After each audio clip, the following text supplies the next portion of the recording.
Bienvenue sur les Seigneurs de la F1. Dans chaque épisode, retrouvez toute l'actualité des sports mécaniques, des sujets sur les jeunes pilotes en Formule 3 et en Formule 2, et un débrief du dernier Grand Prix en Formule 1. On vous partage notre passion, des données, mais aussi des coups de cœur, tout ce qui nous anime à travers les sports mécaniques.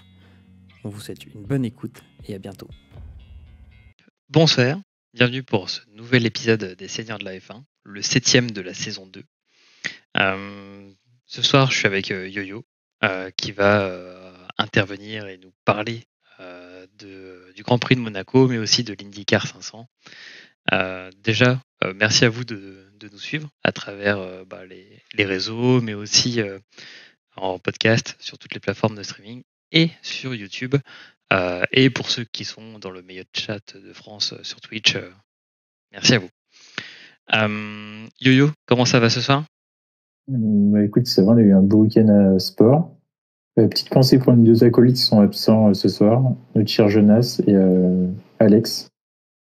C'est vrai. On pense à eux et on espère les revoir bientôt. Alors, c'est vrai. Et on leur fait un gros bisou. Comme tu disais, le week-end, un peu qu'on attend à chaque fois, on va dire tous les ans, le fameux marronnier, où c'est le week-end de mai, où ça mixe IndyCar 500, donc les 500 miles d'Indianapolis, dont on vous parlait dans le précédent épisode, et le Grand Prix de Monaco. Comment ne pas citer la F1 sans le Grand Prix de Monaco ? Je crois que du coup, ça, à part l'année Covid, ça a fait toutes les saisons de F1, il me semble. Exactement, c'est le seul Grand Prix qui a fait toutes les saisons de F1, donc depuis 1950, si je ne me trompe pas. Ouais, ça doit être ça, mais franchement légendaire. Quand on compare aujourd'hui avec ce qu'ils veulent faire à Miami, on est d'accord que Monaco, c'est incomparable. Ça c'est sûr qu'on n'aura pas autant de Miami que de Monaco. Je pense que même si Monaco s'arrêtait demain, dans 70 ans, on ne serait pas encore en train de reparler du Grand Prix de Miami. Mais d'ailleurs, chose intéressante, parce que le Grand Prix de Monaco s'est terminé, que les négociations pour un nouveau Grand Prix de France ont redémarré.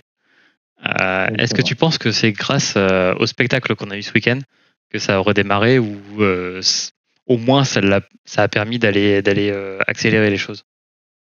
Alors, je pense pas que c'est grâce au spectacle, parce que je pense qu'on en reparlera tout à l'heure, parce qu'il y a beaucoup de déplacements en dehors de la pluie, et c'est passé avec la pluie. C'est vrai. Mais je pense que le Grand Prix de France, ça reste quand même mythique. On l'a pu le voir, le public français toujours présent. On regarde en MotoGP, week-end du Grand Prix de France, plus de 300 000 personnes. On regarde les 24 heures du Mans, full, tout est full, on y sera, mais c'est sold out en 2-3 heures. On regarde le Jeep Explorer qui est fait par des youtubeurs, full en 60 000 places vendues en une demi-heure. Donc on voit que le public français adepte du sport mécanique et est présent sur les circuits. Et puis on est bien représenté dans chaque discipline également, donc il y a cet effet-là aussi. C'est vrai qu'on aura l'occasion d'en reparler au travers de cet épisode, mais on a eu quand même 3e place pour Ocon, plus des Français qui brillent dans les autres catégories. C'est quand même stylé. Très bien. Du coup, pour le sommaire d'aujourd'hui, ce qu'on vous propose, c'est de parler de l'IndyCar, donc avec les 500 miles d'Indianapolis, avec tout ce qui s'est passé. Il s'est passé beaucoup de choses. Alors, il s'est passé pas beaucoup de choses pendant 170 tours, mais les 30 derniers tours, ça a été la folie. C'est la même chose à Monaco, justement. Oui. À Monaco, pour 50 tours, on n'a rien eu, et les 28 tours, on a quelque chose. C'est vrai que c'est un peu la spéciale de Monaco aussi. C'est que quand tu pars devant, t'attends qu'il y ait quelque chose qui se passe, et puis c'est ça. Et puis on voit. Du coup, après, qu'est-ce qu'on a ? On a la F2 et la F3. C'était la première fois que la F3 allait à Monaco. Donc c'était le premier Grand Prix de F3 de Monaco. On a eu la F2 aussi. Et après, grand format. De quoi ? Il y a eu la Porsche Super Cup aussi. C'est vrai. Et dédicace du coup à notre cher collègue Justin qui était sur place pour assister à ce Grand Prix.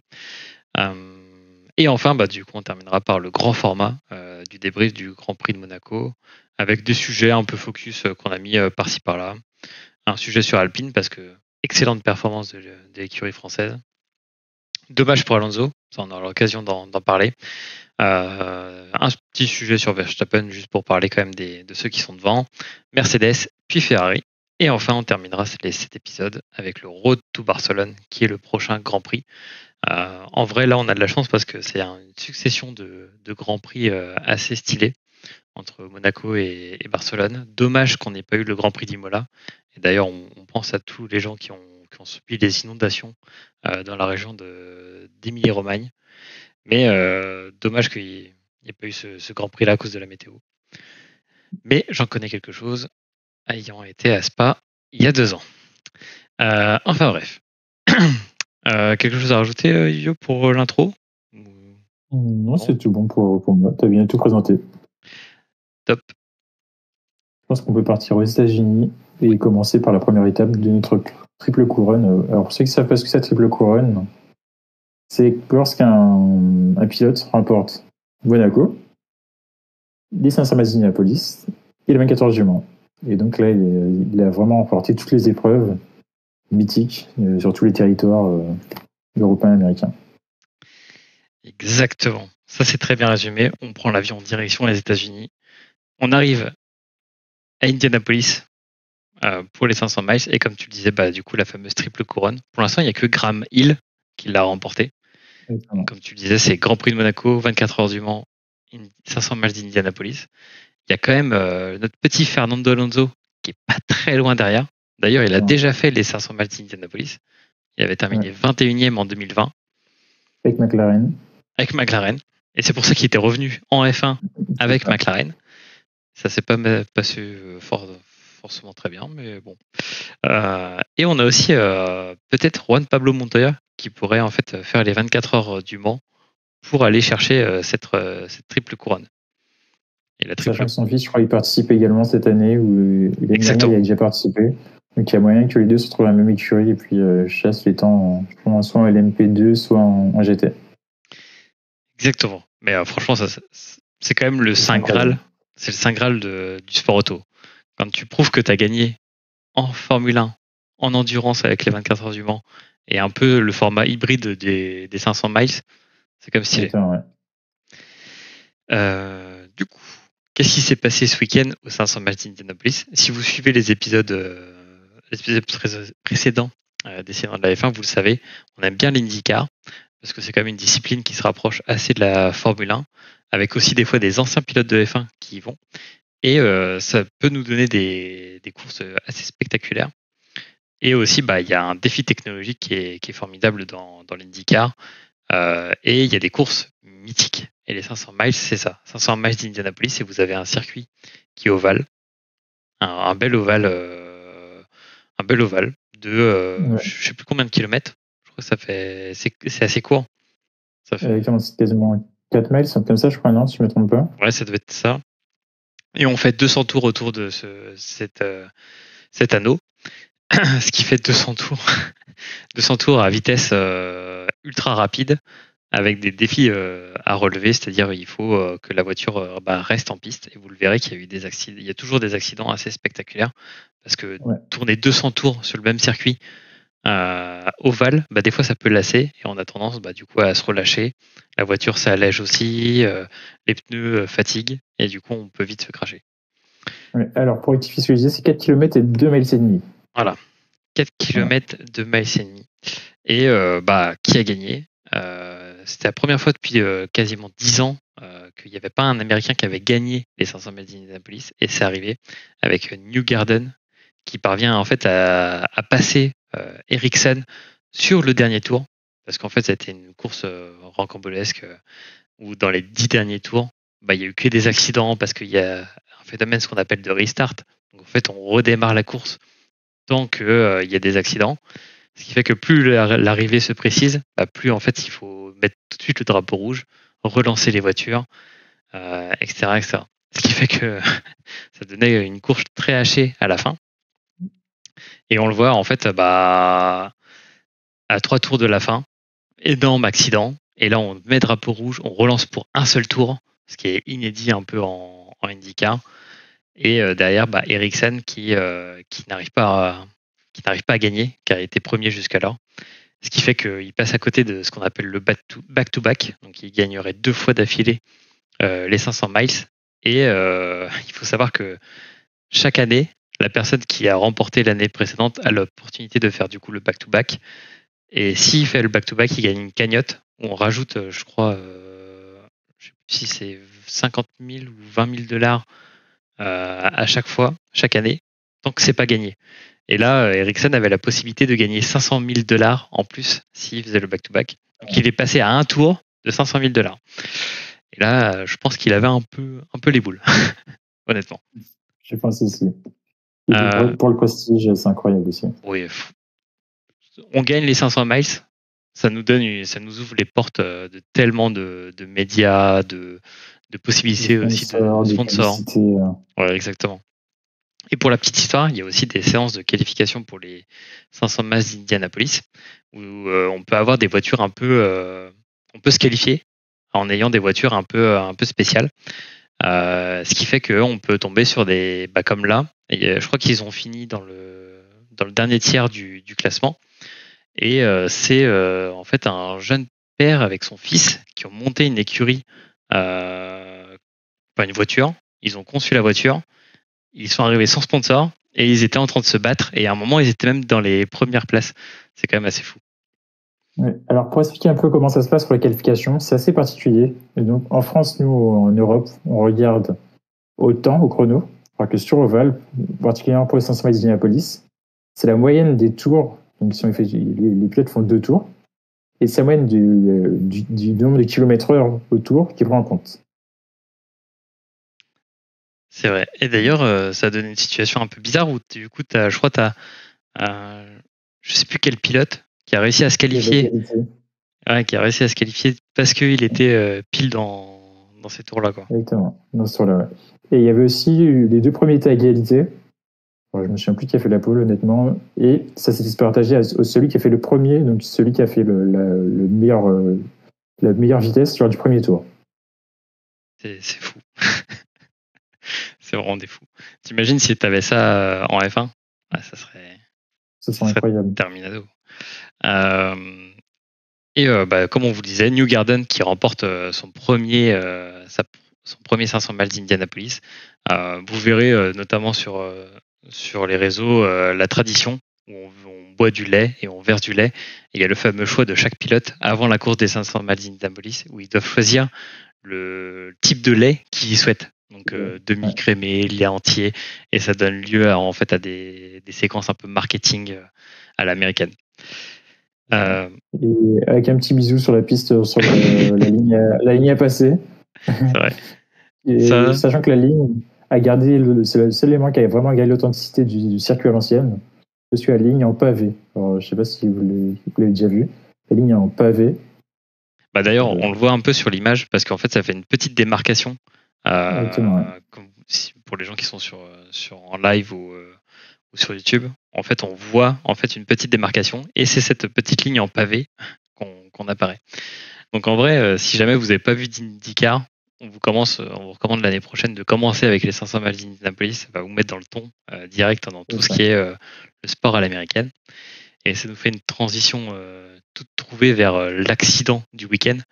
Donc, qu'est-ce qui s'est passé aux 500 miles d'Indianapolis ? C'est qu'il y a une roue qui, lors d'un choc entre 2 voitures, il y a une roue qui s'est décrochée, qui est passée par-dessus les barbelés de sécurité et qui est passée pile entre 2 tribunes. Autant vous dire que si elle avait terminé dans le public, ça aurait été dramatique au niveau de la sécurité, au niveau des personnes. Parce que en fait, une roue lancée comme ça à plusieurs centaines de kilomètres/heure, autant vous dire que ça fait des dégâts, surtout vu le poids. Et en fait, cette roue a atterri sur le parking, et comme je vous montre à l'image, elle a atterri sur une voiture et elle a poursuivi après son chemin. Et la blague du week-end, c'était de se dire, qu'est-ce qui se passe avec l'assurance quand on doit expliquer qu'il y a une roue d'IndyCar qui a atterri sur votre bagnole ? Alors, je sais pas si tu as vu, je disais tout à l'heure en entrant que cette chère dame, c'était une dame qui a vu sa voiture exploser. Elle a eu le droit d'aller sur la piste à la fin. Elle a pu faire un petit tour sur la piste, embrasser la ligne d'arrivée, etc. Assez commercial d'ailleurs, parce que l'entreprise a déjà commencé à faire des pubs dessus. Chevrolet a déjà commencé à faire des pubs. Donc, ça va très vite. Non, mais ça va beaucoup trop vite aux États-Unis. Et aussi dans cet accident, il y avait une vidéo qui avait fait un peu parler, qui est en fait quand Kirkwood il fait son crash, donc pour vous montrer les images, c'est la voiture rose que vous voyez ici qui percute le muret. Et en fait après il se retourne. Et en se retournant, on le voit en fait quand il est en train de glisser le long de l'asphalte, qu'il ouvre son casque. Et en fait, pourquoi il ouvre son casque? En fait, il ouvre son casque parce que notamment, et ça fait quand vous êtes en IndyCar, on a ce qu'on appelle le halo de sécurité comme en F1, mais vous avez aussi toute une barrière, on va dire, de protection qui est en plexi. Et en fait, cette barrière-là fait que quand ça glisse, il y a quasiment plus d'air qui rentre. Et il a beau avoir un casque où il y a de l'aération, et ben derrière, en fait, il était obligé de l'ouvrir sous peine aussi de manquer d'air dans tout ça. Tu voulais rajouter quelque chose, Yeux, sur non, ton l'accident? explication est claire.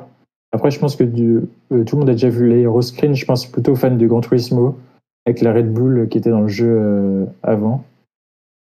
Ouais, non. Et après, on voit les étincelles. Par contre, on voit que ça protège bien la tête du pilote et que le pilote n'est pas plus haut que la voiture. Et c'est le plus important, justement. Un pilote qui serait trop grand, il aurait sa tête qui aurait frotté. Alors que là, le casque est parfait. Et d'ailleurs, ouais, tu parlais de l'aéroscreen, c'est ce qu'on voit à l'écran. C'est cette bulle de protection qu'on a là et qui était en débat pour arriver en F1 et qu'au final, on a préféré le halo de sécurité.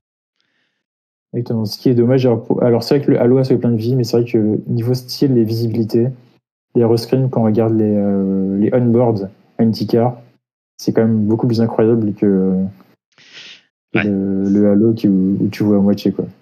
Et puis en plus, le halo, ça pile au milieu. T'as la petite barrière qui fait que tu peux ne pas voir. Et dans cette course, du coup, il y a toujours nos deux Français en IndyCar, Romain Grosjean et Simon Pagenaud. Et malheureusement, nos deux Français ont eu des accidents. Là, on a retrouvé la vidéo de l'accident de Romain Grosjean.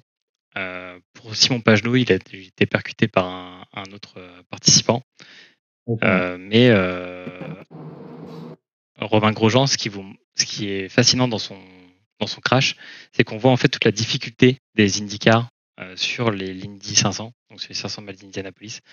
Parce qu'en fait, là, on était dans un tour ultra rapide, et en fait, il a pris l'aspiration de celui qui est devant.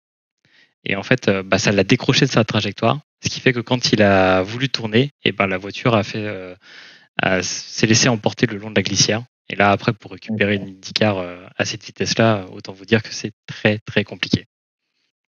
Alors, j'ai envie de dire erreur de, entre guillemets, débutant. Parce que ce qu'il a oublié de faire, c'est lever le pied. C'est vrai qu'il aurait perdu plus de temps en levant le pied, parce qu'il aurait ralenti et il y aurait des pilotes derrière qui seraient passés devant lui. Mais là, justement, il décroche parce que justement, il y a tellement plus d'adhérence. Il aurait levé le pied, il aurait plus d'adhérence, il aurait pu tourner. Et là, justement. Après, est-ce que c'est pas un petit manque de déconcentration suite je crois, c'était dans le 550e tour, je crois, quand il a fait ça. Exactement aussi, ouais. Donc, bon. Ça peut être un manque de concentration, l'adhérence aussi. En sachant que des fois, une IndyCar, vu qu'on tourne toujours d'un seul côté, on ne change pas forcément les 4 pneus. On peut en changer 2, soit intérieur, soit extérieur, en fonction de la dégradation. Et donc, c'est vrai que là aussi, il peut y avoir le fait qu'il ait changé que 2 pneus au moment de l'arrêt au stand. Alors, c'est vrai que j'ai pas les stats et j'ai pas vu l'arrêt au stand. Je sais qu'on peut en changer que 2. J'ai pas trop vu ça non plus. Ouais. Mais comme on le disait aussi lors d'un précédent épisode, tu as aussi l'effet de toutes les voitures sont équilibrées pour pencher que d'un seul côté. Ce qui fait que dès que tu décroches, en gros, tu sais même plus comment la gérer comparé à celle que tu avais avant, quoi. Exactement. Et je pense que c'est plutôt je sais pas si tu as vu Nico, et je pense que les gens qui l'ont regardé aussi l'IndyCar ont vu, c'est que les volants ne sont pas droits quand vous êtes en ovale. C'est-à-dire que vu qu'on va à gauche, le volant est plus tourne plus droit à gauche plutôt, exprès pour justement faciliter au pilote le fait de toujours sur l'ovale. D'ailleurs, si vous êtes fan de jeux de sport automobile en jeu vidéo, vous pouvez aussi configurer votre volant pour qu'il tourne que d'un seul côté, enfin qu'il tourne plus d'un seul côté. Donc on change le système de rotation du volant, exactement. Ouais. Donc voilà. Et puis petite photo du vainqueur avec le fameux couronne de laurier. Et comme tu le disais, là la ligne de pavé, là on la voit très bien, pile devant. Donc New Garden qui gagne son premier Indy 500. Et pour la petite histoire, on a déjà eu un Français qui l'a gagné avec Simon Pagenaud. Oui, c'est vrai. Qu'est-ce que ça donne au niveau du classement IndyCar? Alors ça c'était la course. Qu'est-ce que ça donne au niveau du classement? On a toujours Palou qui est premier, Ericsson deuxième, Pat Howard troisième et Joseph Newgarden grâce à sa victoire qui gagne 51 points et qui remonte sur le haut du classement. Ouais. Et Grosjean qui Grosjean perd des places et 8e. Ouais, c'est vrai que c'est une très mauvaise opération au niveau du classement pour Grosjean ce week-end. De tous les gros qui se sont crashés, on peut avoir Will Power qui a fini loin, Colton Herta aussi. C'est vrai. Que ces trois-là ont perdu, ils ont perdu des gros points. Exactement. Du coup, on peut boucler cette page IndyCar. Ouais. Alors, c'est quand le prochain Grand Prix? Ah, oui, c'est vrai. Je vais tourner sur l'IndyCar. Je sais pas si je crois qu'il n'y en avait pas ce week-end. Road America, le 10 juin. Le 10 juin. Ouais, voilà. 18. Ouais.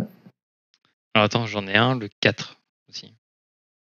Ah non, je suis peut-être pas dans la bonne catégorie. Attends, peut-être.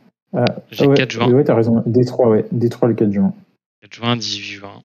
Ah bah c'est bien, comme ça c'est pas en même temps que les 24 heures du Mans. Exactement, ouais. Et donc, ouais, ça sera à Détroit. Il n'y a pas de duel parce que vu que tu as les pilotes de l'IMSA maintenant qui peuvent. Qui peuvent y participer. Qui peuvent y participer. Et tu as Pagenaud, par exemple, qui fait partie de Cadillac, par exemple. Donc, il pourrait potentiellement aller un jour aux 24 heures du Mans. C'est vrai. Et du coup, rendez-vous l'année prochaine pour les 500 miles d'Indianapolis, peut-être avec Fernando Alonso. Ça serait stylé. Je pense que s'il est sous contrat, il ira pas. Mais non, c'est sûr. Trop risqué pour. Trop risqué. Bon, on ferme cette page IndyCar. Maintenant, direction Monaco pour la F3, la F2 et après le débrief de la F1. Avec qu'est-ce qui s'est passé à Monaco dans les catégories de nos jeunes pilotes. Moi, tout de suite, ce que j'ai envie de te dire, Yo, celui qui m'a marqué, c'est Gabriele Mini en F3, rookie. Exactement. Et franchement, il domine. Il survole. Il domine de fou. Et je trouve que, je sais pas ce que tu en penses, mais je trouve qu'à Monaco, c'est là où tu vois éclore aussi les jeunes pousses. Le potentiel. Qui arrivent aussi à aller pousser la voiture dans les extrêmes limites. T'as regardé, toi, un peu la F3 et qu'est-ce que tu en penses de ça? J'ai F3, F2. Alors c'est vrai qu'on peut voir le temps des pilotes, mais c'est vrai qu'on s'est un petit peu ennuyé. Alors d'habitude, forcément, en tout Grand Prix, c'est vraiment fun, mais là, c'est vrai que ça se voyait que c'est Monaco, quoi. Ils avaient peur de se cracher dans le mur. Les risques étaient assez limités. Et malgré le fait que la météo ait joué en leur faveur, contrairement à la F1. Mais c'est vrai que moi, Gabriele Mini, très impressionné. Et j'espère qu'il continuera comme ça, parce que honnêtement, je pense que ça fait longtemps qu'on n'a pas eu un Italien qui a un grand talent. Les Infrans, il y a eu un Italien qui était bon, c'était Fisichella à l'époque. Ouais. Donc ça commence vraiment à faire long. Et je pense que pour les Italiens, s'identifier à un pilote, c'est important. Ça veut dire que pour toi, Giovinazzi, c'était pas un grand pilote? C'est un bon grand pilote chez Ferrari en WEC, mais en F1, non, c'est pas un très bon pilote. Mais oui, Gabriele Mini, en plus sous Driver Academy Alpine, il me semble. Exactement, ouais. Donc en vrai, jeune pousse qui peut aller très loin. Aussi, tu as Bortoleto qui est assez prometteur. Mais je pense que la confirmation viendra s'ils arrivent à performer, d'aller voir ce que ça donne en F2. Et en top 10 qu'on a eu au Grand Prix de Monaco, c'est Gabriele Mini qui a gagné, Beganovic deuxième et Aaron troisième sur la Feature Race. Donc on vous l'explique à chaque épisode, mais en F3 et en F2, vous avez ce qu'on appelle les sprint race, donc des courses ultra resserrées en tour et beaucoup plus rapides, et des Feature Race qui sont des courses complètes où on fait 100% de la course. Et, avec un arrêt. Ouais, avec un arrêt obligatoire, et on distribue des points différemment c'est mieux de gagner la feature race parce qu'on rapporte beaucoup plus de points pour le championnat. Et les sprint race, je crois que les points sont divisés par 2 ou 2,5. Exactement, c'est ça. Ouais. Voilà le classement et ce qui donne que Gabriel Emini revient sur Bortoleto et ça fait plaisir de voir 2 rookies en F3 dominer comme ça le plateau. Donc affaire à suivre pour ces jeunes pilotes. En F2, là ça nous parle un peu plus parce qu'il y a beaucoup plus de Français aussi. Théo Pourchère, 2e au Grand Prix de Monaco. Dommage pour lui, mais je trouve que Vesti a vraiment dominé le week-end. Exactement. Et je trouve qu'on a vu des bons pilotes qu'on voit pas trop d'habitude. Je pense notamment à Verschoor, à Kouchmaini qu'on voit plutôt dans des accrochages que au top. Et dommage pour Victor Martins qui finit 8e parce qu'il était vraiment bien parti. Il avait un bon rythme, mais ça a pêché sur quelques problèmes. Ouais, juste ou pas, à voir comment chacun interprète pour Victor Martin. C'est vrai que c'est compliqué à gérer pour lui, le double repos jeune. Ouais. Je pense que. Je sais pas. Après, est-ce que c'est pas aussi des erreurs de jeunesse quand t'arrives. Parce que là, je trouve ce qu'on a vu ce week-end, c'est vraiment la différence entre ceux qui arrivent de la F3 en F2, dans la gestion d'une monoplace qui est totalement différente sur un circuit qui pardonne pas. Exactement, ouais. Parce que t'en as pensé, mais quand tu vois des Théo Pourchère qui ont quand même un peu plus d'expérience, ça se voit qu'il était en maîtrise comparé à son coéquipier direct Victor Martins qui avait tendance à apprendre comment allait la voiture. Sur sachant que comme tu disais tout à l'heure en introduction, les pilotes de F3, c'est la première. En F3, ils vont pas à Monaco, donc c'est la première fois qu'on voyait eux, ils découvraient le circuit vraiment en dehors du simulateur. C'est vrai que c'est compliqué d'arriver sur un week-end où tu as fait du simulateur et prendre tes repères avec la réalité. Faut que tu testes, tu vois les limites de la voiture, les limites du circuit, en sachant qu'à Monaco, les limites du circuit sont vite vues, c'est le mur. Il y a quelques dégagements, mais c'est tout. Et puis l'adhérence aussi, parce que Monaco, c'est un circuit en ville. C'est un circuit où des voitures passent tous les jours, où des gens marchent, où il y a des déchets tout le temps, alors qu'un circuit classique, c'est fermé. On y passe uniquement pour aller voir la course.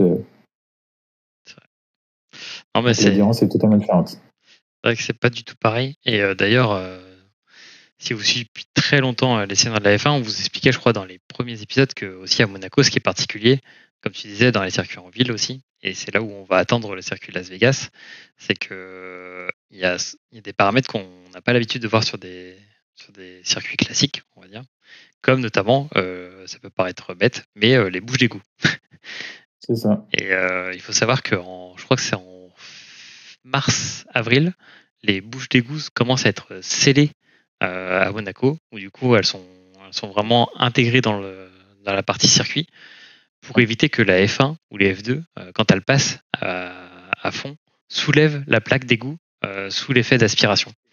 Ce qui montre la folie de ce Grand Prix aussi.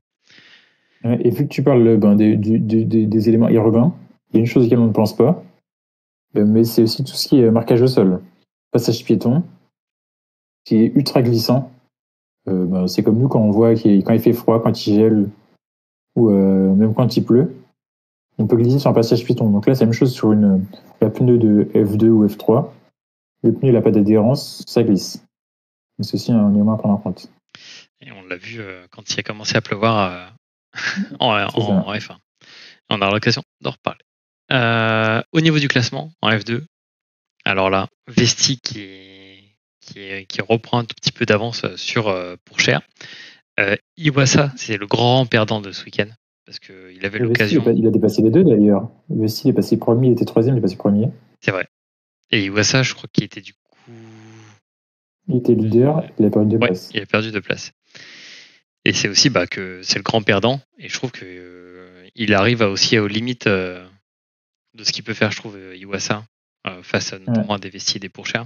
Et ce qui est intéressant, c'est que là, du coup, on voit pas trop de rookies dans les 3 premières places. On voit Kouchmani qui arrive 4e pour l'instant au ranking. Mais Vesti et Pourchère sont partis là. Exactement, là. On prend un petit Et prono. ouais, par contre, on voit pas nos deux autres Français Ah oui, non. qui est triste. Ouais. Isaac Hadjar et Isaac Hadjar. Isaac Hadjar, saison très, très compliquée pour lui, début de saison très compliqué. Et Martins, c'est vraiment un demi-teinte. Sur une course sprint, ça se passe bien. Sur un sprint, ça se passe bien. Mais généralement, sur tout ce qui est longue course, c'est plus compliqué. ouais, c'est vrai Un que petit hommage à Leclerc qui a perpétué également la tradition des Leclerc à Monaco avec les déboires. ouais, c'est vrai qu'il est... il a tiré tout droit. Non, mais intéressant je trouve cette saison de F2 parce qu'on a quand même des jeunes pilotes très prometteurs et comme on vous le disait dans les épisodes précédents, le gagnant de la F2 de la saison de F2 ne peut plus retourner en F2.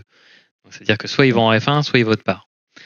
Et en fait, des fois, on se dit, ça va être compliqué d'aller chercher aussi le titre pour ça, parce qu'il faut assurer ses arrières et avoir une écurie si on veut aller en F1, ou avoir un bon de sortie pour aller autre part, ou devenir troisième pilote F1. Et Toi, comme on peut le voir, c'est pas simple non plus de gagner la F2. Quand on regarde, c'est vrai. comme tu le dis, il n'y a pas beaucoup de rookies qui sont premiers. Et quand on voit que la moitié du plateau, sur les 10 premiers, c'est des anciens, c'est qu'il faut plusieurs saisons avant de performer, chose qui est compliquée pour un pilote, parce que soit vous ratez le coche pour aller en F1 parce que vous n'avez pas été champion, vous n'avez pas performé au moment où il y a des places disponibles, ou soit on se retrouve à un moment où justement c'est bouché, il n'y a plus de place disponible et vous gagnez le titre, mais personne ne pourra vous accueillir. Et donc on se retrouve en Formula I, en DTM, en WEC. Troisième pilote. Troisième pilote. Très bien. Quelque chose à rajouter sur la F2, F3, Hugo ? Non, je pense que la saison va être plus intéressante en F2 qu'en F3. En F3, je pense que c'est quasiment plié. Ok.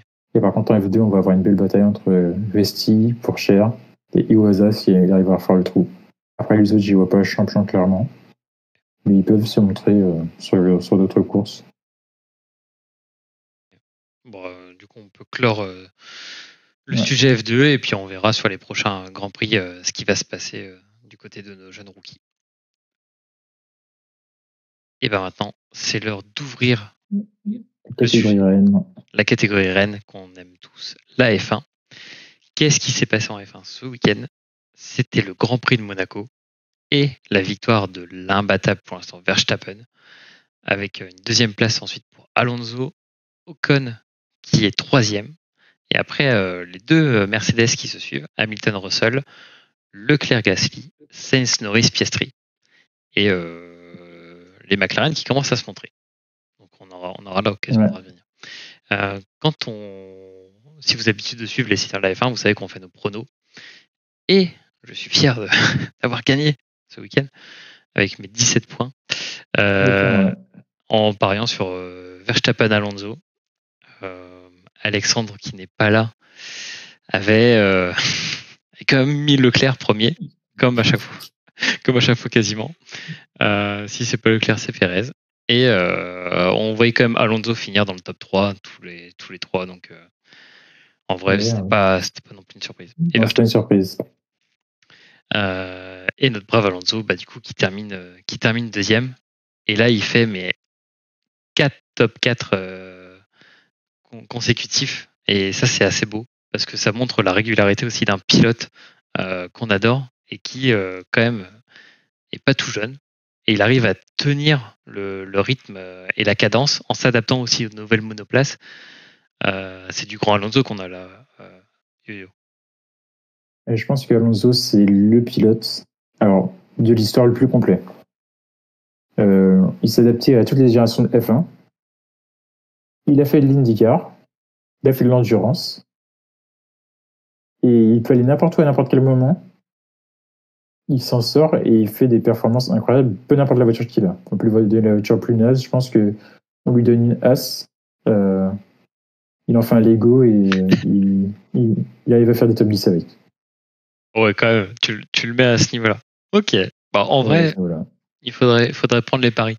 Mais ce qui est hyper intéressant avec Fernando, c'est qu'il s'adapte, comme tu disais, à toutes les équipes, mais aussi à toutes les monoplaces. C'est aussi, tu as l'impression un peu avec l'âge, il devient un peu un ingénieur à part de l'écurie, où il partage ses réglages, il fait lui-même un peu les stratégies.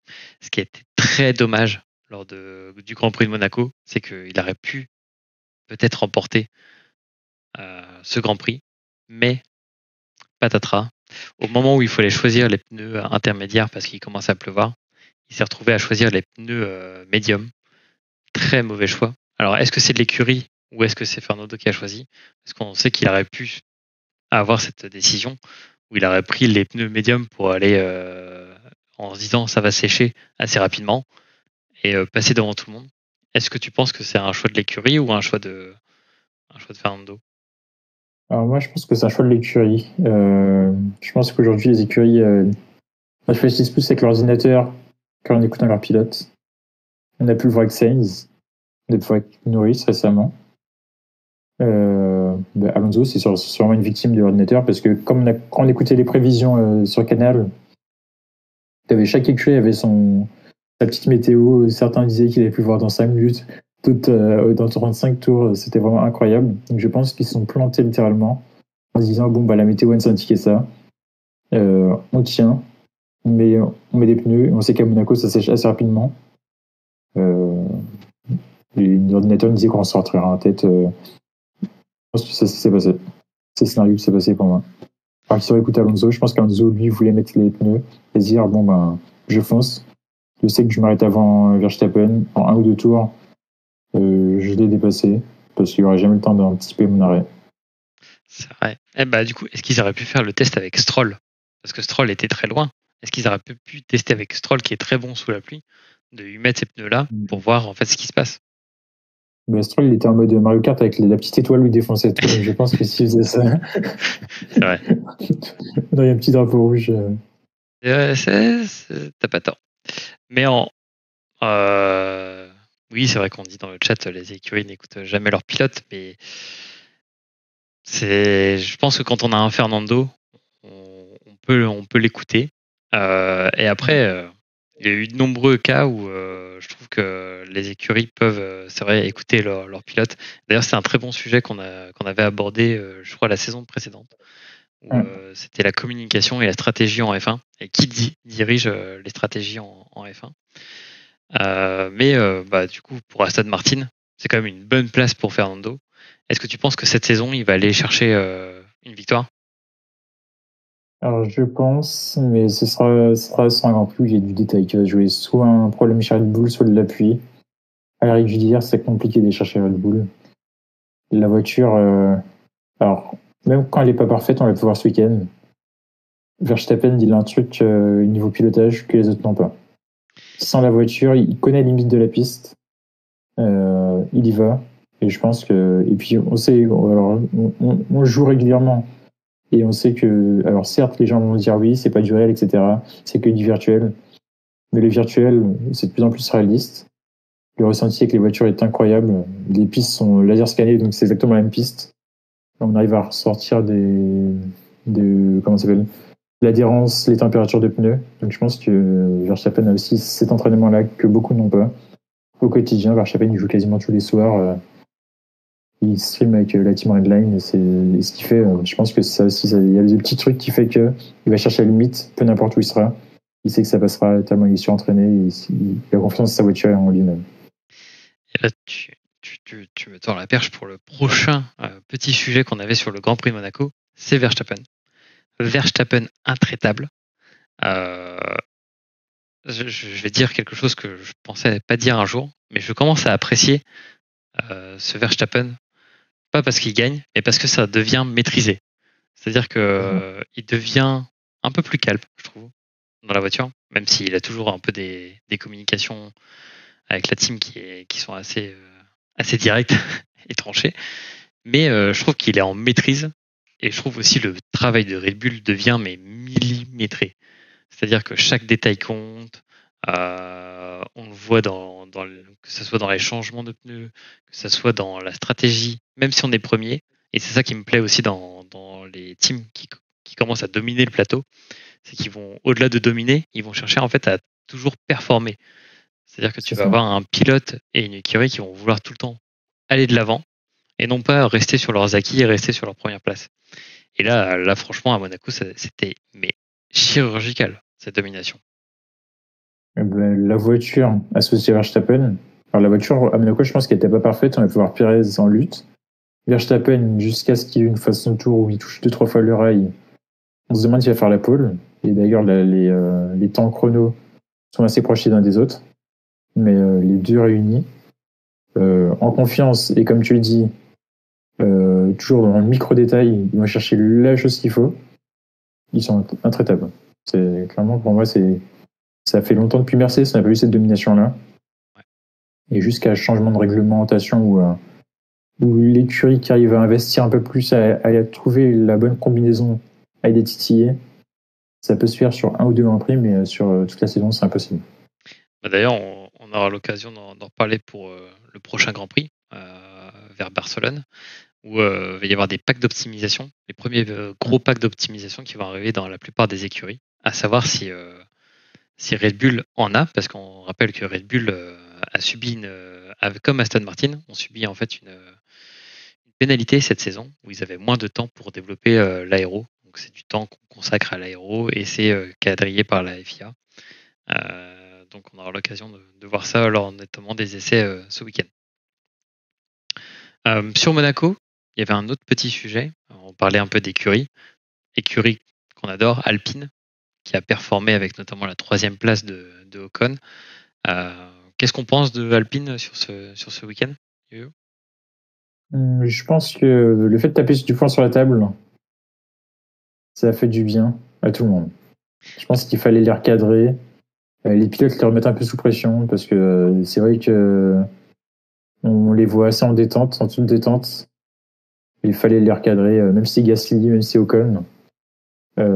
C'est bien de vendre des Alpines. Hein. Franchement, c'est bien de faire la promotion des Alpines en début de saison, de dire oui, on sera des flèches et puis on vend plein de A110S. Et de ce côté à R également, il n'y a pas de souci. Mais il y a un moment où il faut aussi montrer sur le circuit ce que ça vaut une Alpine. Et donc, faites taper ce point sur la table en Angleterre, en France, à Viry-Châtillon et dans l'écurie sur la piste. On a vu les bienfaits. Et je pense qu'il faut maintenant faut capitaliser. Après, il faut oublier que c'est Monaco, un circuit particulier. Donc, il faudra voir à Barcelone ce que ça donne sur un circuit plus classique. Ouais, c'est vrai. Pour rappeler du coup aux gens qui nous écoutent, oui, la direction de course de Alpine a commencé à s'agacer des résultats et des un peu non-performances de l'ensemble du staff. Et c'est vrai que ils ont mis un petit coup de pression et tu sens que tout de suite ça remet tout le monde les idées en place, quoi. C'est ça. Ok. Et je crois que j'avais un autre sujet. Oui, Mercedes. Et après, on a nos amis de Ferrari. Du coup, Mercedes très bien. Mercedes qui on rappelle, a changé la partie, on va dire, aéro plus l'entrée d'air de sa monoplace. Donc un gros changement structurel sur la F1. Ça a l'air de porter ses fruits quand même si c'est pas au point parce qu'ils n'ont pas eu le temps de le développer à Imola, ce qui était prévu à la base. Et comme le dit la personne dans le chat, Xavier, bah oui, c'était osé de le faire à Monaco. C'était très osé de le faire à Monaco, surtout que c'était un pack qui était prévu pour Imola, qui est une configuration assez différente. Et qu'est-ce qu'on pense de Hamilton et Russell, qui ont quand même bataillé pas mal durant le week-end ? Est-ce que tu penses que on a un petit Mercedes là qui est en train de repointer sur le bout du nez ou... Je pense que, alors pour moi, le classement de Monaco, comme j'ai dit il y a quelques secondes, c'est un classement qui est particulier. J'attends de voir clairement ce que ça va donner sur une piste traditionnelle. Mais c'est déjà de bon augure. On a ressenti à Hamilton, en tout cas dans les déclarations qu'il avait, qui était heureux. Un Russell, un petit peu en demi-teinte, je trouve, sur le week-end, un peu déçu de sa part. Pour moi, clairement, il aurait pu. Pour moi, quand j'ai vu ce qui se passait, ça aurait pu être le top 3. Russell en forme. Je sais pas si la voiture ou s'il avait les évolutions sont. Après, si les évolutions avec une seule voiture, on ne sait pas. Il faudra qu'on voit ce que ça donne ce week-end. Parce que comme je sais pas si vous savez, mais on peut, ce qui se fait en F1 des fois, c'est qu'on donne à un pilote les évolutions pour les tester et on donne à un autre pilote la voiture qui était déjà présente pour éviter de sacrifier deux voitures et puis développer également, mettre de l'argent sur la voiture en cours de développement à minima sans trop développer, sans trop investir, ça ne fonctionne pas. Ouais. Mais alors, qui l'a donné? À qui donner la. Hamilton, avec l'expérience, tu donnes à Hamilton, qui connaît bien la Mercedes, qui a travaillé dessus pendant qui est maintenant quasiment depuis 10 ans chez Mercedes. Et c'est comme Alonso, si tu vas chez Aston, tu donnes à Alonso la voiture à développer. Oh, tu sais, ça pourrait être Passerelle qui décide après. Hein. Ouais, mais oui, ça peut être pas Passerelle qui décide, mais il va pas donner à son fils. Sinon, tu te retrouves avec un pneu sur le halo. Oh, on charrie Stroll, mais c'est parce qu'il n'y a plus Latifi pour charrier. C'est exactement. C'est le bouc émissaire. Non, bah oui, c'est vrai que du coup, Mercedes a un peu le choix divin aujourd'hui de savoir à qui vont donner les packs de perf, sachant qu'il peut très bien choisir de le donner aux deux. Hein, exactement. pour voir comment ils bataillent. Très bien. Bon, du coup, je pense qu'on peut voir que Mercedes revient quand même un petit peu avec ses optimisations. Ils ont aussi remis un peu de l'ordre dans leur écurie avec des anciens ingés qui sont revenus. Et je pense que l'arrivée de l'ingé de chez Red Bull qui a signé aujourd'hui. Ah oui, exactement. Qui était le motoriste principal, qui était l'ingénieur en chef motoriste et qui passe en tant que responsable technique. Donc c'est vrai que s'il développe la Mercedes comme il a développé la Red Bull, ça peut être intéressant. Ouais, après, faut voir. Je pense que là, ça va être entre leurs mains et je pense que ça fait une transition aussi ouverte pour notre sujet sur Ferrari. Est-ce que tu penses que Ferrari et Mercedes vont être dans une année un peu de pilotage pour voir en fait comment staffer l'équipe, comment choisir sa monoplace pour 2024? Alors je pense que Mercedes, on est plus en choix de monoplace, on est vraiment sur le technique, alors que Ferrari. Alors Ferrari, c'est vraiment le management d'équipe, je pense. Les choix sont mauvais, la communication est mauvaise, encore pas mal d'erreurs des pilotes. Je pense que Ferrari, on est plus sur du mental. Normalement, Ferrari, à l'heure actuelle, c'est le top 2 en tout cas le top 2 ou le top 3 des écuries sur le plateau. Alors que là, vu ce qu'on voit actuellement, on est plus sur un Red Bull en premier, Aston en deuxième, Mercedes troisième et Ferrari quatrième. Et oui. Et alors là, ça fait un peu la transition pour le classement, parce que c'est un peu le classement que tu nous annonces. Mais est-ce que Alpine sera capable d'aller chercher Ferrari, par exemple? Non. Alors honnêtement, ils ont pas la voiture pour. Alors Monaco, c'est une voiture, ça prouve pas la voiture. On a vu que quand il faisait chaud, la petite Alpine. Ouais, c'est vrai. Ça pourrait cramer. Presque. Ouais, non, c'est vrai. Et du coup, dans la bataille Aston-Mercedes, parce que en fait, ce qui est le problème de Aston, c'est que tu as Fernando qui performe, et on le voit en fait dans le classement des pilotes. C'est-à-dire que si on met le classement des pilotes, tu as Verstappen, Perez, ou bon là, les extraterrestres, Alonso qui talonne quand même un peu Perez. C'est-à-dire que si Perez fait encore un DNF et que Alonso est dans le top 3, c'est bon, c'est plié. Hamilton Russell, c'est bien stack. Mais alors après, pour trouver Stroll, tu vois, il est au niveau de Ocon, quoi. Donc en fait, est-ce que le problème c'est Stroll chez oui, voilà. Est-ce que la régularité des Mercedes va pas faire que Aston Martin va peut-être le payer à la fin de la saison? C'est sûr, même pas forcément à la fin de la saison, même dans 2-3 Grands Prix, tu vois que alors Alonso finit dans les 3 premiers de Red Bull, mais si les Mercedes sont 4 et 5 à chaque fois, quoi qu'il arrive, au nombre de points comptablement, ils seront devant Aston. Ouais. Sachant que si ça revient chez Mercedes, je pense que Alonso, des fois, on aurait des belles batailles Alonso Hamilton ou Alonso Russell pour. Non, là, t'es en train de vendre du rêve, là. Le retour du. Ouais, mais moi, c'est ce que ça me vend du rêve aussi de voir les Mercedes revenir. Ouais, c'est vrai. Mais comme le disait, parce que c'était aussi le troisième, un peu larbin de tout ça, c'est Perez.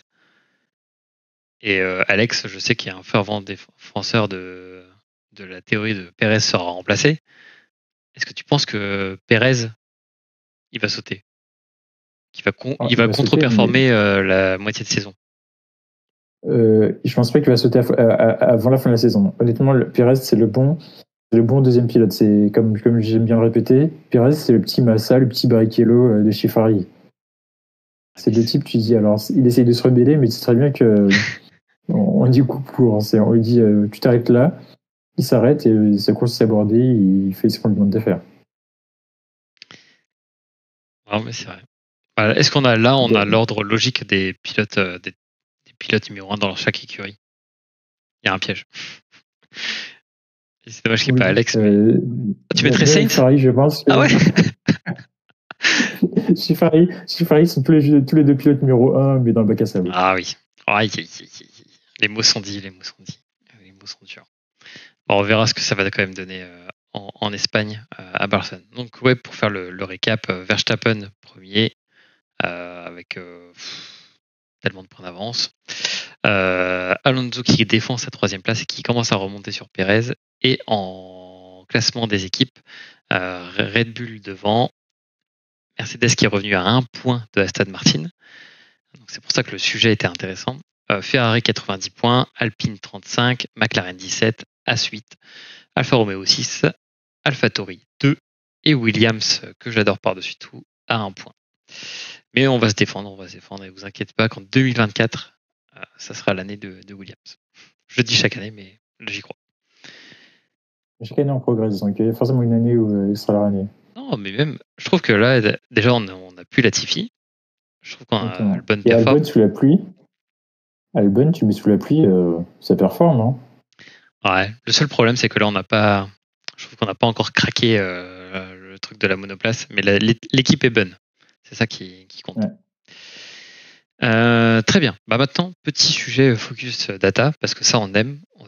À chaque épisode, on vous présente un peu des data et des faits, un peu de technicité en F1. Parce que... Alors moi j'ai un petit fait à présenter avant de parler technique. C'est un fait sur le Grand Prix de Monaco. Alors on est sur le Grand Prix. Alors ce Grand Prix là, il y a eu au total 22 dépassements sur tout le Grand Prix. Donc ça montre un peu l'ennui de la chose. Mais depuis 2011, ce Grand Prix de Monaco, il y a eu plus de dépassements. Et c'est autant de dépassements que sur les 4 dernières épreuves de Monaco réunies. Ah, mais en même temps, du coup, je pense que t'avais le Grand Prix où il y avait eu la pluie, où il y en a eu pas mal. Mais après, c'était que du sec et du coup, c'est le premier qui part qui gagne, quoi. Non, historiquement, Monaco, sur les dernières années, c'est celui qui est parti 3e à gagner. Ok. Ouais. Et du coup, t'es en train de nous dire que là, on ne doit pas se plaindre du spectacle qu'on a eu? Exactement, c'est ça. Enfin, si on aime les dépassements, après, il y a des gens qui... Alors, si vous aimez le dépassement, honnêtement, alors, c'est vrai qu'on critique la Formule I, mais il y a 3 semaines, il y a eu le même Grand Prix, où il y a eu plus de 150 dépassements. Alors, ouais, sur des voitures qui sont plus petites, qui sont de taille plus petite aussi, donc c'est vrai qu'il y aura peut-être quelque chose à revoir. On augmente de plus en plus la taille des voitures, des monoplaces. Moins en moins de place pour passer, donc je pense qu'on a tous vu ce week-end les voitures, lors des 2 premiers tours, se faire un petit peu en mode auto-tamponneuse lorsqu'il y a 30 km/h. Ouais. Donc c'est vrai que... Mais ça, c'est un problème de ce côté-là. Pour les circuits comme ça, la longueur des monoplaces. Et oui, d'ailleurs, on va transitionner vers la data avec notamment ça, c'est-à-dire qu'on a vu les accidents et du coup un élitroyage de 3 monoplaces. On a pu admirer les fonds plats, qui est le nerf de la guerre en F1. Et on voit en fait qu'il y a des fonds plats vraiment différents. Certes, les photos ont l'air d'être exactement les mêmes, mais en fait, on voit 3 fonds plats quand même assez différents, où on voit Ferrari qui est assez long, je trouve. Mercedes qui est très raccourci. Donc, c'est la barre orange que vous voyez, enfin un peu dorée, sur le stream. Et Red Bull, qui est un peu un mix des deux, mais aussi Red Bull, tu vois les aérations ou l'air, la circulation de l'air est optimale, quoi. Là où on voit où il y a des fonds plats chez Ferrari et Mercedes où il y a beaucoup de plats. Chez Red Bull, c'est beaucoup rainuré et ça laisse le flux d'air vraiment passer. En plus, quand tu regardes tu prends Mercedes, Ferrari, c'est assez. Les flux d'air passent beaucoup sur le côté. Alors que quand tu prends la Red Bull, tu as un côté qui est assez droit. Quand tu prends le côté qui est vers le ciel, où tu as plus de ciel, enfin vers le bas. Ouais. Le côté gauche de la voiture, tu vois que c'est beaucoup plus lisse, beaucoup plus droit. Ouais, c'est vrai qu'on voit une nette différence quand même sur l'avant. Mais je trouve l'arrière aussi, hein, quand tu vois Mercedes, la Mercedes, mais c'est une droiture. Alors que chez Red Bull, tu vois que c'est un peu profilé. La Mercedes, son centre de gravité est beaucoup plus vers l'avant que la Red Bull quand tu regardes. Est-ce que ça peut expliquer du coup les bonnes performances qu'ont généralement les Mercedes dans l'attaque des courbes et la ressortie en accélération? Alors je pense, parce que vu que le centre de gravité est assez bas, tu as un train arrière qui bouge moins. Et d'ailleurs, il suffit de voir quand il y a du vent, le train de la Red Bull se dérobe. C'est vrai. Et c'est d'ailleurs de ça que se plaint souvent Verstappen, notamment aussi de l'usure de ses pneus à l'arrière et que ça glisse aussi un peu sur certains virages. Exactement, ouais. Et la Ferrari, t'en penses quoi? Mais je pense que la Ferrari, le centre de gravité, c'est vraiment réparti sur toute la voiture. Et d'ailleurs, quand tu regardes la Ferrari, ça tape vraiment, ça fait des étincelles de partout quand elle passe sur un circuit où c'est plat et où ça rase vraiment. Et la Ferrari, c'est aussi un chef-d'œuvre, hein, je trouve. Hein. Mais je pense qu'elle est beaucoup plus stable que les autres aussi, à mon avis. Ah, c'est vrai. Donc du coup, ce qui pêche, c'est un peu dans le moteur. Ouais. Malheureusement pour eux. Il y avait le même parallèle où avec le crash de Perez la saison d'avant, on avait du coup le comparatif des deux fonds plats et on voit que le fond plat de cette année est quand même très élaboré. Bon, faut pas tenir compte de l'arrière là qui est totalement déformé à cause du choc, mais on voit que notamment sur l'avant ils sont repartis sur quand même quelque chose de plus resserré et je pense que sur les flux d'air ça peut être pas mal. Exactement. On peut voir aussi que par contre, les formes sur le fond plat, sur les côtés, Ouais. Enfin le fond à côté du fond, à hauteur du fond plat, sont sensiblement les mêmes quand même. Ouais, bah ils sont partis un peu sur la. Exactement, ils ont la la même base. Exactement, ouais. Donc c'est plutôt bon signe pour eux. Et d'ailleurs, si jamais vous posez la question, les fameuses étincelles que vous voyez à l'écran lors des diffusions, c'est notamment avec cette barre un peu dorée que vous voyez là, quand ça frotte. Et ça permet d'avoir des étincelles. Du coup, est-ce qu'on parle de la vitesse? Bon, ça, on peut le passer au final. Je pense que la vitesse, on peut le passer. C'est vrai que c'est avec la pluie, et puis Monaco, c'est pas vraiment le circuit le plus rapide. Oui, voilà, ce qu'on pouvait vous montrer, en fait, c'était que dans les datas, donc là, c'est les datas récupérées en course donc, par les ingénieurs. Et en fait, on voit que la température de la piste commence à vraiment diminuer quand il y a la pluie, ce qui est normal. Mais on voit qu'elle remonte très très vite quand ça commence à sécher. Et on voit que les temps aussi, les temps dans la course commencent aussi à diminuer au fur et à mesure qu'on passe en mode pluie. La dernière stat qu'on avait, c'était les performances intrinsèques des pilotes et des monoplaces quand on est en sec et quand on est en pluie. Et on voit que quand c'est en pluie, et on rappelle que c'était la première fois qu'on avait de la pluie cette saison lors d'un Grand Prix de Formule 1, et ben on voit que tout le monde est à peu près stack. Ça se tient beaucoup. Après, c'est peut-être aussi les particularités du circuit, mais c'est assez resserré. Là où quand c'est sec, t'as des différentiels entre des différentiels de fou, quoi. Après, je pense que le circuit a pas mal aidé parce que quand on regarde les qualifs, tout le monde avait quand même un minimum sa chance. C'est sur samedi, que ce soit en Q1, Q2, Q3. On a eu peur pour les Mercedes. On s'est demandé si les Williams, si à un moment où Sergent nous sur un tour incroyable, s'ils n'allaient pas aller en Q3. Et après, on s'est demandé qui allait faire la pole. Je l'ai attendu. Hein. Non, mais c'est vrai que c'est incroyable. La qualif était vraiment incroyable. Tu as complètement raison sur ça. Donc voilà, donc c'était les petites données qu'on vous partage à chaque épisode. Là, elles étaient un peu perturbées parce que, comme on vous le disait, c'est passé de sec à tout de suite pluie. Ce qui fait que les données sont pas lisses comme d'habitude. On peut pas avoir de gros différentiels, plus la typologie de Monaco qui fait qu'on n'arrive pas à avoir vraiment quelque chose de net se dégager. Même si on sait que la Red Bull c'est impeccable et que l'Aston Martin elle est très très forte, notamment Alonso est très très fort dans les virages. Et on voit qu'au début de la course, il arrivait à tenir Verstappen dans les temps autour. Donc ce qui est très très fort avec une voiture pleine d'essence. Est-ce que tu as quelque chose à rajouter toi sur ton débrief de Monaco? Est-ce que tu as des choses à Non, faire je remonter? pense qu'on a tout dit. En vrai, c'est vrai que c'est pas le Grand Prix le plus passionnant. On peut retirer des choses. C'est assez compliqué de tirer des conclusions sur la forme d'un pilote ou d'une voiture, parce que c'est un circuit qui est en ville particulier. Il a plu. Et puis Monaco, ça reste quand même le circuit où les vitesses sont assez basses. C'est vrai. Donc c'est assez compliqué. C'est vrai que Et hâte peut-être le week-end prochain. Et là, tu fais la transition parfaite pour le week-end prochain. Grand Prix d'Espagne, Grand Prix de Barcelone, qui se déroule à partir de vendredi pour les essais 1. Ouais.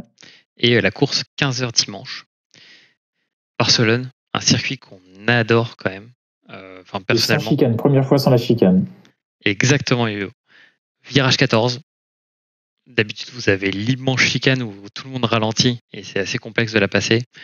Là, ça va être flat. À fond. À fond de balle. Là, à mon avis, vous allez avoir des pilotes qui vont sortir du fameux U dans le virage 12. Donc là, vous voyez sur le stream sur la partie jaune qui vont passer ici. Et là, ça va être tout droit. Alors, il y a un peu de courbe, mais ça va être à plein gaz à prendre les bonnes trajectoires. Exactement. De toute façon, il suffit juste de bien ressortir. Tu sors bien du U. Tu manges à l'extérieur dans le virage 14 comment ça s'appelle? Tu auras un petit boudin pour pas te ressortir.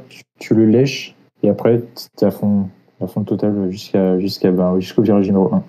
Et là je pense qu'il y a peut-être moyen d'atteindre, vu qu'il y a le DRS dans cette zone, d'atteindre des vitesses assez folles dans cette courbe-là. Parce qu'il y aura full speed. Et d'ailleurs, pour ceux qui aiment bien les trajectoires en F1, en fait, il va pas falloir être à l'intérieur pour prendre la corde. Donc la corde, c'est le point le plus court pour aller choper le virage. Ce qu'il va falloir faire, et le yo-yo vous l'expliquez très bien, c'est qu'il va falloir prendre très large. Donc il va falloir aller chercher large ici, prendre de l'accélération, et comme ça, vous arrivez le plus vite possible dans la ligne droite. Avec le plus de vitesse. Pas le plus vite, mais avec le plus de vitesse. Exactement. Le but, c'est sacrifier l'entrée pour vraiment être à fond en sortie. Et la particularité aussi de Barcelone, c'est ce premier virage, enfin le virage 1 et 2 qui sont un peu en montée et qui sont assez resserrés. Et ça va donner lieu, je pense, à de bonnes batailles avec les monoplaces de cette saison qui sont quand même un peu plus larges et un peu plus longues. Donc en vrai, on va avoir une sacrée bataille à Barcelone. Toi, t'en attends des trucs à Barcelone avec les packs d'amélioration et tout ça qui vont arriver? Exactement. Déjà voir les performances de chacun où chacun se situe. Voir ce que ça donne le circuit sans chicane, parce que clairement, fan du circuit de Barcelone. Barcelone, c'est clairement mon circuit préféré en F1. Donc de ce côté-là, circuit très compliqué. Comme tu dis, il y a un peu de dénivelé. Pas mal de virages lents, des parties plus rapides. Et puis, c'est un circuit où tout le monde est habitué, quoi. C'est un circuit à les tests. Donc les pilotes sont habitués à connaître très bien le circuit. Les ingénieurs aussi. Donc généralement, on a de très belles batailles et de belles performances. Et en tout cas, on va suivre ça avec grand intérêt à partir de vendredi pour les essais. D'ailleurs, sur le planning complet, on voit qu'il y a Formule 2, Formule 3 et Formule 1 au Grand Prix de Barcelone. Donc ça va être fantastique à suivre et ça laisse place à de grandes batailles qui vont se passer. Sur le sujet des packs d'amélioration dont on vous parlait tout à l'heure, est-ce que toi, Yo-Yo, t'attends des écuries qui vont venir armées ou vraiment des écuries qui vont tester sur les essais, peut-être faire un marché d'arrière pour revenir sur les anciens setups? En vrai, je pense que tout le monde attend, c'est clairement Mercedes, comme on a parlé tout à l'heure. C'est vraiment l'écurie qu'on attend de voir où ils vont se situer. Est-ce qu'ils seront devant Aston, derrière Aston? Est-ce qu'ils vont se rapprocher des Red Bull? Ou est-ce que c'est un flop total et on va les retrouver derrière Ferrari ou à la place actuelle? Donc c'est clairement l'écurie qu'on attend, je pense, à ce sujet-là. Après, Ferrari, comme je le disais, ils ont perdu beaucoup de points à cause de leur pilote et pas à cause de la voiture. Donc c'est vrai que là, on verra plus le travail qui a été fait mentalement chez Ferrari pour voir où c'en est. Sachant que ce week-end, ça a encore été assez compliqué avec les stratégies. Donc à voir. Bah, ouais, c'est vrai que là, ça va être un peu compliqué aussi de faire un prono, je pense. On va se donner quand même vendredi, dernier délai, pour se faire un petit prono. On ne pourra pas vous le donner tout de suite maintenant. Même si je pense que quand même un petit Red Bull là-dedans sera quand même pas mal en vitesse de pointe et le DRS. Aussi, ouais. D'ailleurs, si vous voulez retrouver aussi toutes nos explications concernant le DRS et Red Bull, c'était dans le, je crois, épisode 1 ou 2 qu'on avait fait. Et on vous expliquait un peu avec la data comment Red Bull avait un peu craqué le game sur ça. Très bien. Bah, merci Yo-Yo pour ton avis sur Barcelone. On va faire à peu près le tour aujourd'hui pour tous nos sujets. Est-ce que toi, tu avais quelque chose à rajouter sur ce sujet-là, non. Barcelone, non. C'est vrai que on a fait le tour de notre côté. Et bon, je pense qu'on peut se retrouver la semaine prochaine pour un débrief du GP de Barcelone et après 24 heures du Mans, parce qu'on va rentrer dans une semaine de 24 heures. Exactement. Et nous y serons. On espère vous envoyer plein de photos et de vidéos sur Instagram, sur les seigneurs de la F1, pour vous montrer notre week-end au Mans pour les 24 heures. Et ça va être formidable tout ça. Écoute, merci Yo-Yo pour tes avis, pour toujours tes conseils précieux. Et, merci à toi aussi. Merci. Et rendez-vous la semaine prochaine pour débriefer de le Grand Prix d'Espagne. Pardon. Et sinon, en attendant, rendez-vous sur nos réseaux sociaux pour nous suivre et avoir notamment le planning du prochain Grand Prix, plus des petites histoires. Voilà, très bonne soirée et à bientôt pour le prochain épisode. Merci à toi aussi. À la prochaine. Merci d'avoir écouté cet épisode des Seigneurs de la F1. S'il vous a plu, n'hésitez pas à le partager tout autour de vous et à le noter 5 étoiles sur votre plateforme de streaming préférée. On se retrouve bientôt pour un nouvel épisode. Pour rappel, Les Seigneurs de la F1 est un podcast 100% indépendant créé par des passionnés pour des passionnés ou des gens qui cherchent à en savoir plus sur le sport automobile et plus particulièrement la F1. En attendant, on vous fait de gros bisous et à bientôt.